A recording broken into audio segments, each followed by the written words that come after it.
Hey everyone, welcome to Locked On Lakers for Wednesday. Brian Kamenetsky, Andy Kamenetsky. Once again, the Lakers get blown out in the second half. They lose by 27 in Phoenix, and problems are piling up. That's next.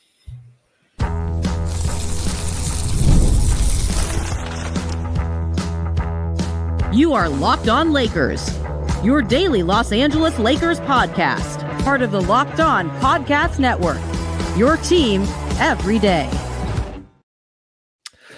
Thanks to everybody for making Locked On Lakers first listen of every day, Monday through Friday, no matter how or where you get your podcast. This one's always going to be free and never behind a paywall. And Locked On Lakers on YouTube is where over 26,000 subscribers, Andy, are wondering what exactly can be done to fix the Lakers defense. Because once again, that was the main culprit that explains a blowout loss. This time 127-100 to the Suns. First time ever, Andy, the Lakers have lost an NBA Cup / in-season tournament game.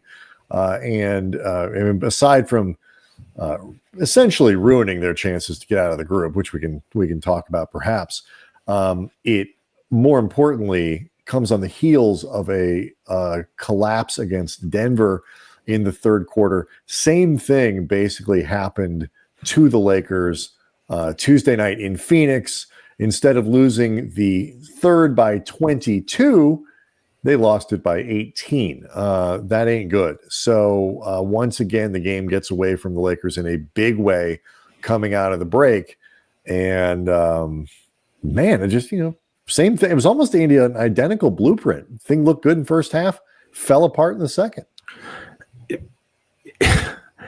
You're going to look at the box score if, say, you're tuning into this show and you didn't get a chance to watch the game, but you checked out stats first, and you would figure that the third quarter got blown open at the outset by some member of the big three for Phoenix: Kevin Durant, Bradley Beal, Devin Booker, all of whom had 23 plus.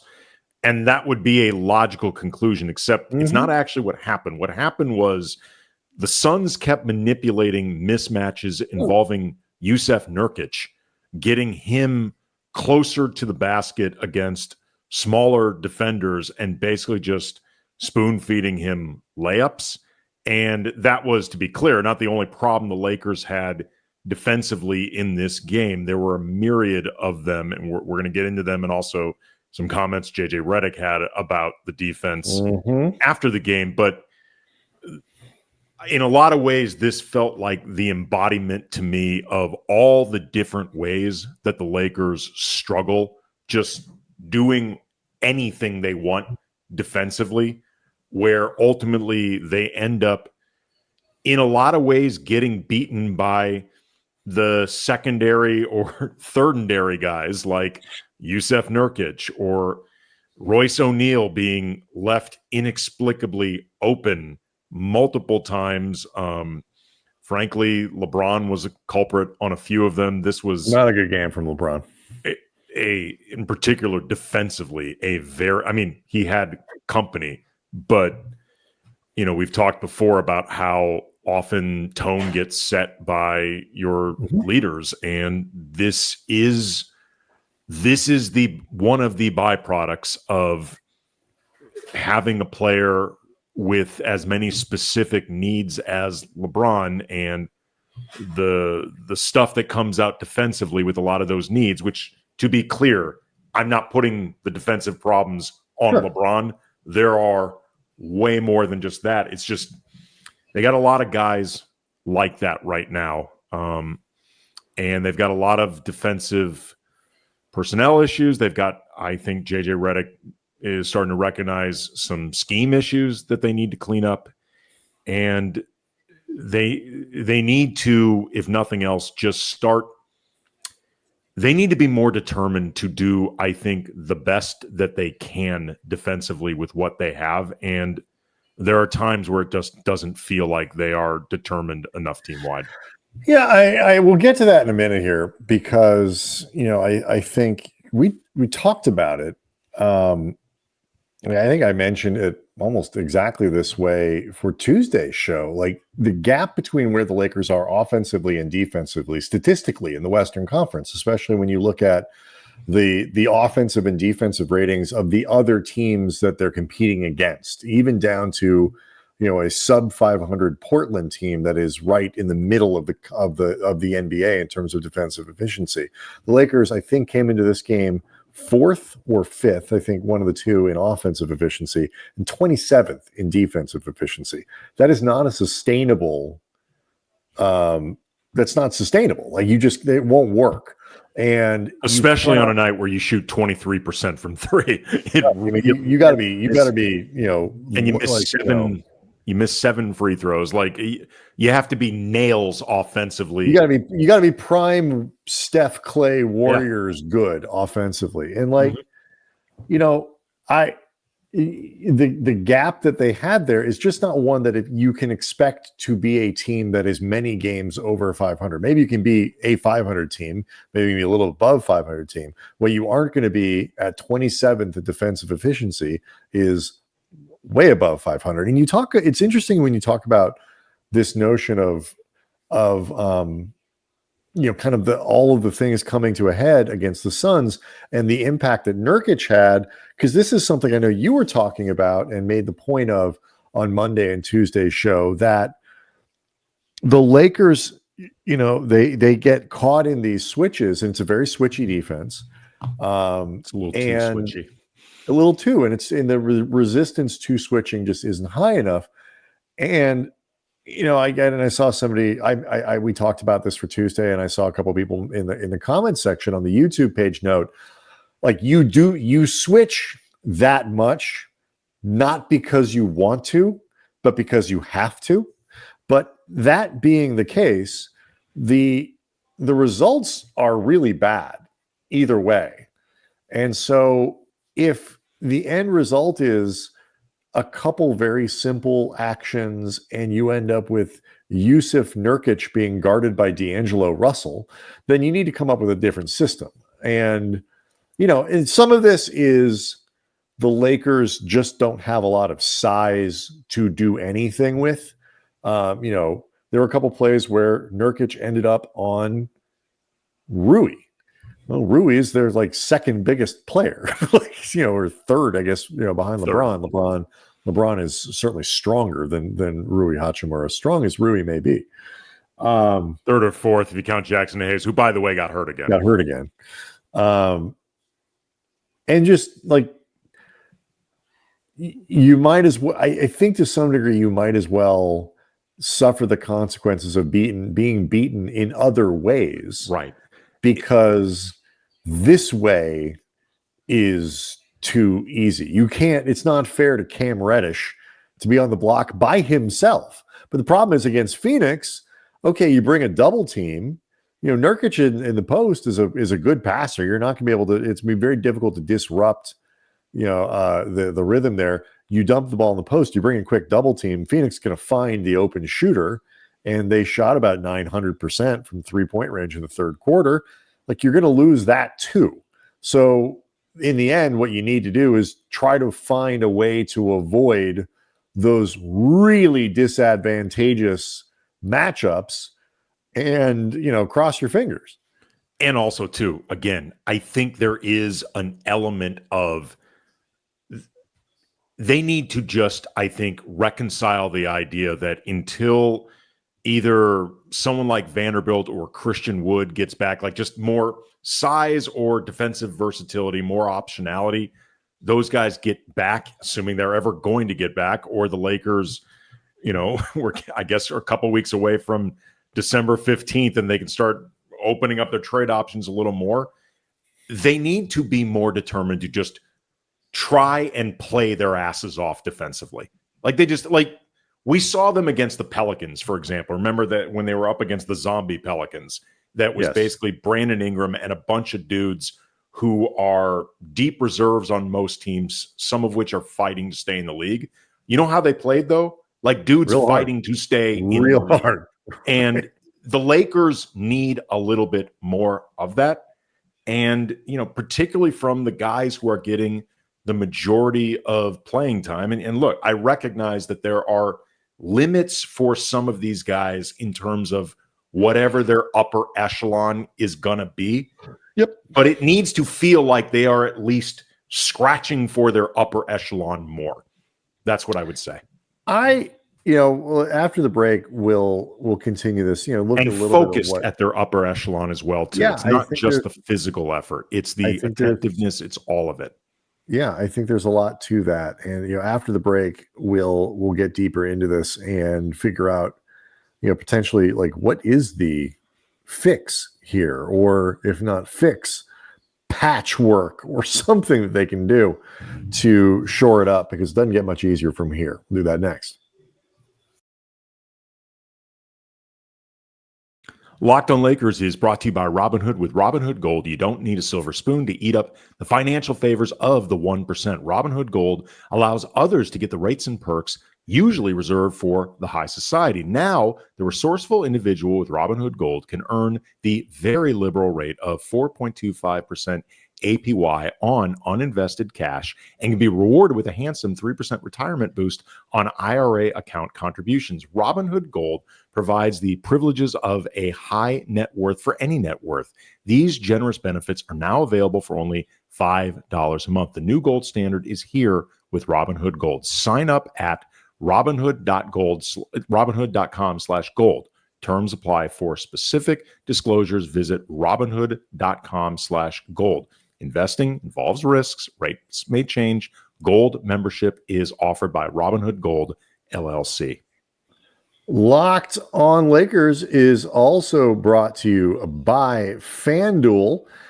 Get ready to tackle the NFL action with FanDuel, America's #1 sportsbook. Because right now, Andy, new customers can bet $5 and get $150 in bonus bets if you win. The FanDuel Sportsbook app gives you everything you need to place live bets on the NFL all in one place. You can do that like on multiple days now, or many days of the week. Thursday, Thanksgiving coming up, it's a good thing to do in between your turkey. So when you get a hunch in the middle of the game, you can check out the latest stats, view live play-by-play, and so much more on the same page where you place your bets. Just visit FanDuel.com to join today. You get started with $150 in bonus bets if you win your first $5 bet. That's FanDuel.com. Never waste a hunch and make every moment more with FanDuel, an official sportsbook partner of the NFL.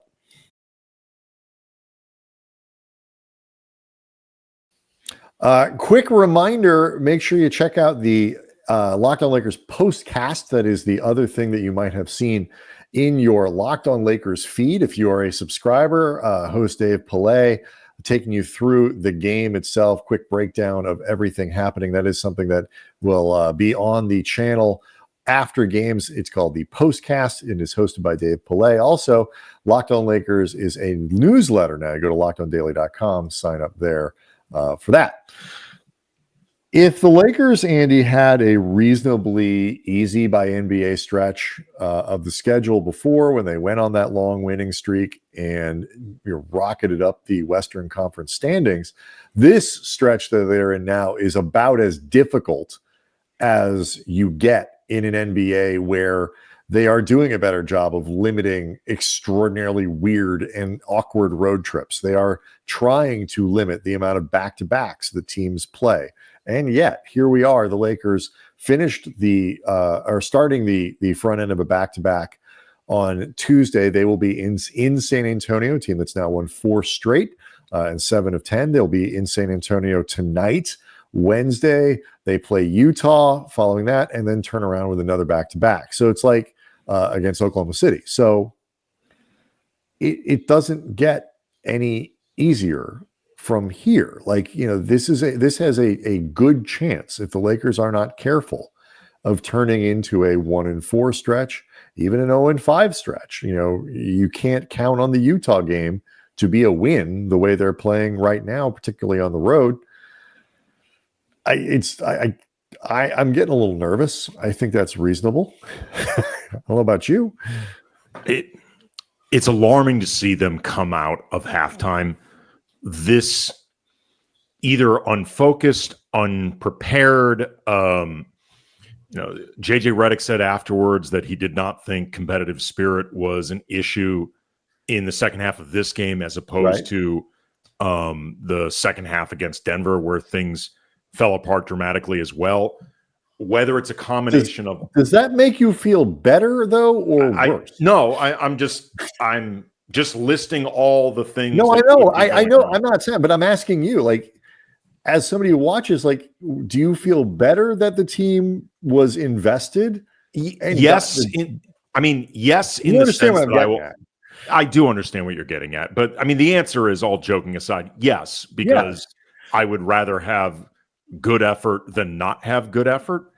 Because especially if you're not having good effort, given what happened to them against Denver and given the stakes of where they are right now, I would actually find it, all kidding aside, more alarming if Redick genuinely thought competitive spirit was an issue yet again. But regardless of what exactly is happening in the second halves of these games, or whether it's a matter of this is something I did. I was on 710 ESPN on Tuesday, sitting in for Scott Kaplan on the Sedano and Kaplan show, and something that George Sedano and I talked about a bit, and I think it's worth mentioning, is the sample size now on the Lakers under JJ Redick is big enough now that you can have an idea of not just how they play, but what they're going to do.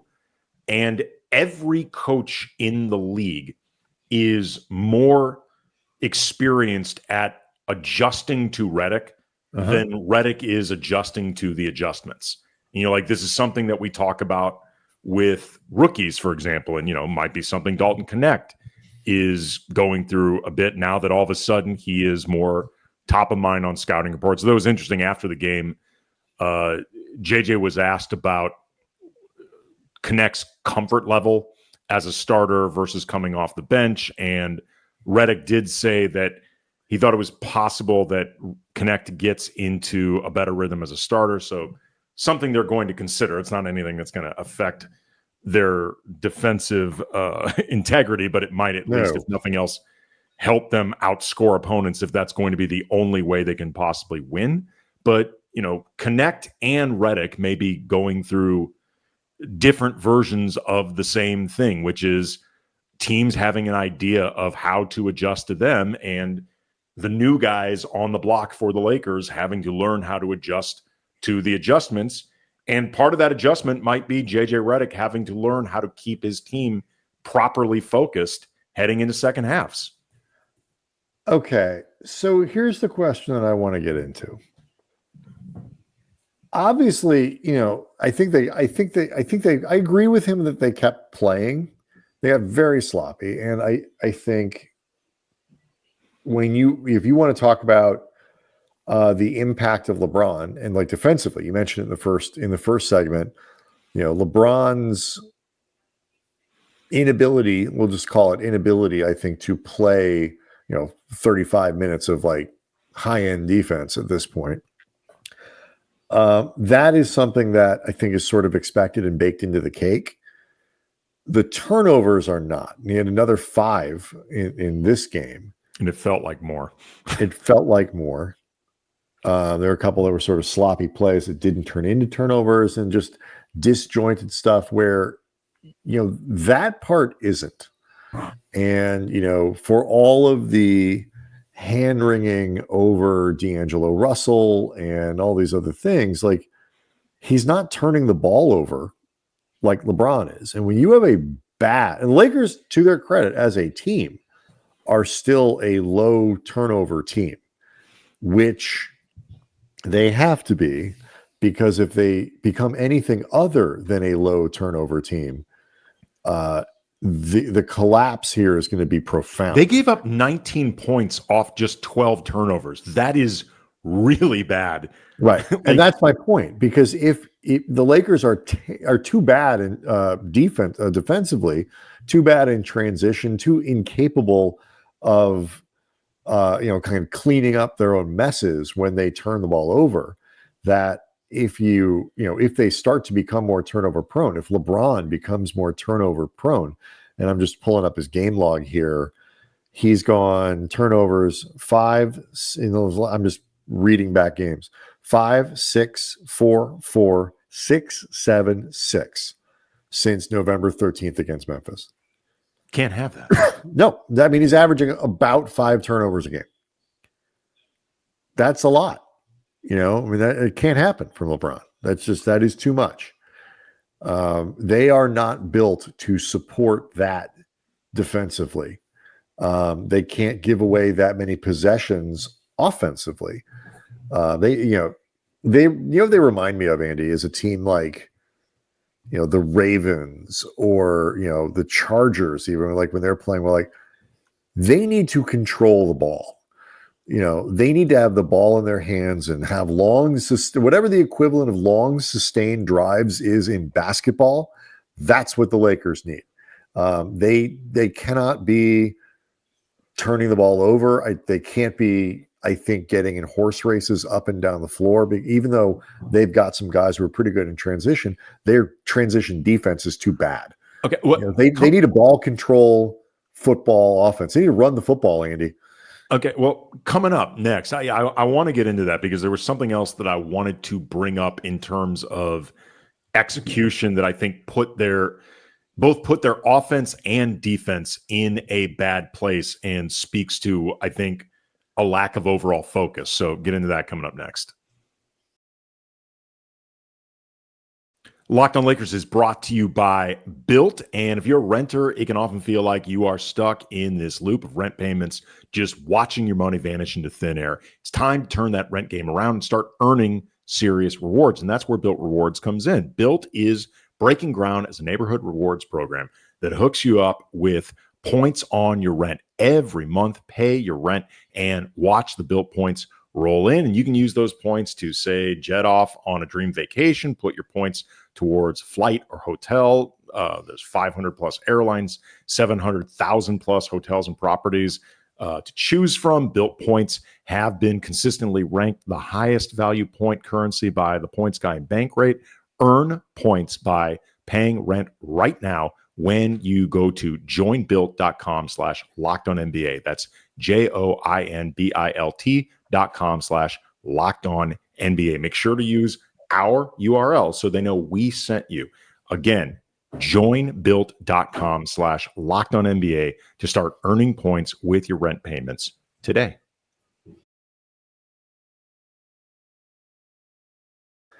Okay, so what else jumped out at you? Top of the fourth quarter, I recognize the Lakers. I don't remember off the top of my head, but they were, I think, down at least 20. So obviously they needed to start chipping away at this game. And they only had 12 minutes to do that, which obviously means you have to start scoring relatively quickly. But what the Lakers were doing at the top of the fourth was just indiscriminately putting up threes, often with no action, no movement, not off any type of set. It was basically just dribbling up and shooting. And they weren't making them. And frankly, they got very lucky that Phoenix missed a lot of shots during that period as well. But I actually tweeted out at Cam Brothers, like, I get that they are behind and trying to make up a gap relatively quickly, but they're not getting any closer to Phoenix doing it this way. Like, there has to be a game plan. And that to me speaks to, again, like a lack of focus, a lack of discipline to execute in this particular case offensively, but also too, whatever it is that they are supposed to be doing defensively, and again, JJ Redick has said they're going to be looking at the old drawing board defensively. And I think reexamining some of their approach, I highly recommend that they stop switching as often as they do. I can't tell you what I think is the proper solution. I'm just saying this, I think, both isn't working and working. Yeah. Well, it's not working. And I also think it feeds into a bad mentality. Like, for a team that does not often, for a team that has to bring out the absolute best in themselves. Well, Well, I mean, I think I understand like it's simpler and whatever, but I think it's also designed to, kind of keep you aggressive, keep things simple. You can, constantly kind of I think it's a little too get out simple. at guys and whatever. And It's feeling too simple. right, but I mean, I sort of understand like what kind of and like if everybody's moving and get the energies up and you're making your shots on the other end and all these other things, like okay, like I I'm get it. not disagreeing with you. I'm just No, saying, I like, know. I think I get where they're getting at. It's not working. No, but that top of the fourth, to be honest, was pissing me off as I was watching it because it's like run like you are a team that can execute offensively. It's not like you're a team that typically struggles to score. So run action, like actually go out there with a sense of purpose. And that this happened in the second half this dramatically, again, speaks to what feels like a lacking sense of purpose team-wide coming out of halftime. And it's now that it's happened a couple times in a row, that as much as everything else that JJ and the coaching staff is going to be reevaluating feels like something that they need to look at. Like, how are we as a staff approaching halftime and what we do there and all of that stuff too? Because I understand that these guys are responsible for their own play on the court. They are, and I'm not looking to take them off the hook, but this is also something that Redick has to be held responsible for as well. Like, that's part of his job too. And he talked a little bit about that, after the game, like, schematically they're some of this they're just not doing. I would expect some tweaks going forward. What's interesting too? I don't know. You can tell that Redick is starting to recognize, like, remember a couple weeks ago, I brought this up before too. I think like Redick is starting to recognize the degree of difficulty because his responses, JJ always thinks about his words, but sometimes I think he's thinking right now. Sometimes JJ is very precise and thoughtful with his words because, as we've talked about before, he likes to either show off vocabulary or intelligence or get into the semantics game. This feels like him searching for words because he's both not quite sure what to say, like in terms of explanation, but also being very careful about how do I avoid any type of headline by saying the or do I want to make a headline? Is this thing I'm going to say? Like, the problem is, yeah. And I think to me, the issue is, and I think part of the disorganization on offense, for example, is a little bit of panic because, I'll use my son's soccer team as an example. They had a couple of years where they would fall behind 1-0, 2-0, 3-1, something like that, and kind of essentially feel like the game was over because they, as a group, couldn't score. They had very little up front to try to score. And so they get down. They tried. They played hard, or whatever. But like they're not stupid. They're 12. At that point, 12, 13 years old. They recognize like we've scored like 5 times in the last 8 weeks. We're down by 2 goals. It's gonna be hard to get 2 goals. 3 goals and win when we barely. I feel like the Lakers.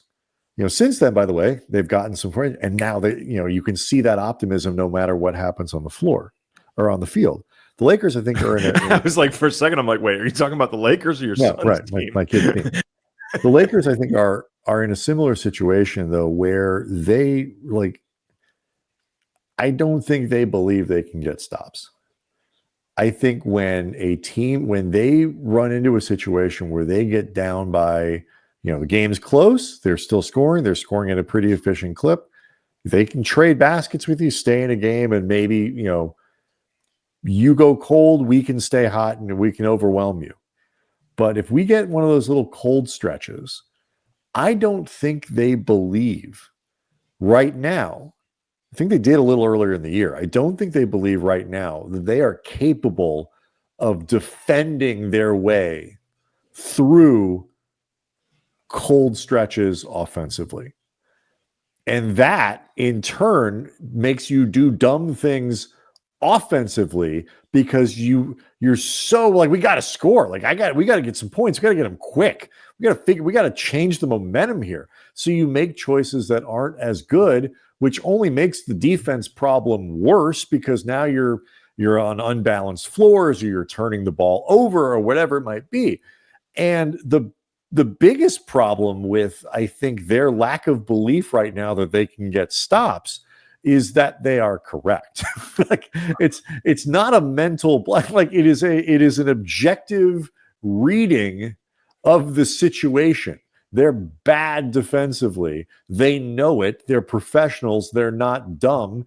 And I don't know what tweaks there are to fix that. Here's how you know that they know. In the last 24 hours, both Austin Reeves and JJ Redick have said, personnel-wise, we know we don't have a lot of upper-end defenders. Like, it's rare to hear both the coach and a player say this and concede this. Third quarter, I was just looking right now at NBA.com has the various quarter score. The box score is now updated to that level. The best defensive rating in the third quarter, Cam Reddish, 127.3, which for those who don't follow these metrics, that's not good. It's not good. Like, that's not good at all. Honestly, it's probably only that if he played more in the third quarter, it would be worse. It's quite possibly. That's quite possibly true. I mean, he did play the lead. He played, other than Max Christie, he played the least of anybody in the third and had 127.3, which is not good. Highest offensive rating, also Cam Reddish, 83.3, which, again, for those who do not follow metrics closely, that's terrible. That's like Purdue basketball. Awful. That's like 2006 Purdue basketball. Ohio State versus pick a different Big Ten basketball team.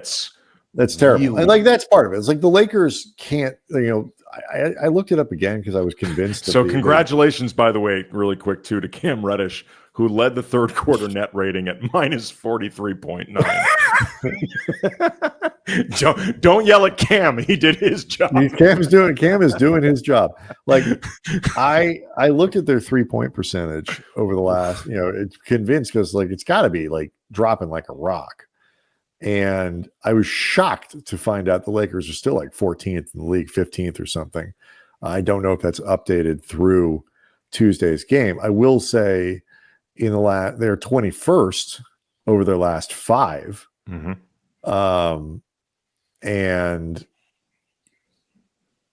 29th over their last 3. So there's, I guess, a little bit of recency bias going on here. It's like it felt worse than they were 14. Well, they're much more of a bottom third team. Over their last 10 games. No, that's rebounding. Okay, well, they're 29th in the league in rebounding over the last 10 games. They need to shoot better.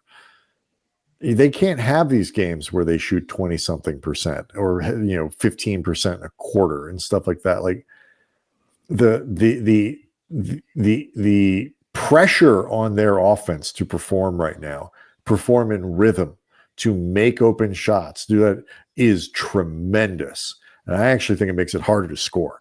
JJ mentioned after the game too, they can't convert shots at such a bad rate in transition. They really struggle to do that tonight. And that's an area where they're supposed to be good. And if you are a team that is ultimately offensively driven, then as you mentioned, you can't have these sort of dramatic droughts in a game like this, particularly against a team that once they've got all their players on hand, they can score. Yeah, it's sort of untenable in that way. Again, a reminder, Dave Pillay and the postcast, you'll hear it obviously for Tuesday's game. You'll hear it for Wednesday's game. and all the games, because that's what he does on the Locked On Lakers postcast. Locked On Lakers at Locked On Daily. You get the newsletter. The Lakers You had sign up. 5 fast break points in this game. Nah, that's not good either. Yeah, Wow, not good. Okay. Say goodbye. What was Cam Reddish's? Minus net rating? 43.9 net rating in the third quarter. Again, don't yell at Cam. Led the Did team. his job. Okay, that is a jarring statistic. Yes, it is. Locked On Lakers on YouTube is where you're going to hang out with over 26,000 jarred subscribers at this point. See everyone tomorrow.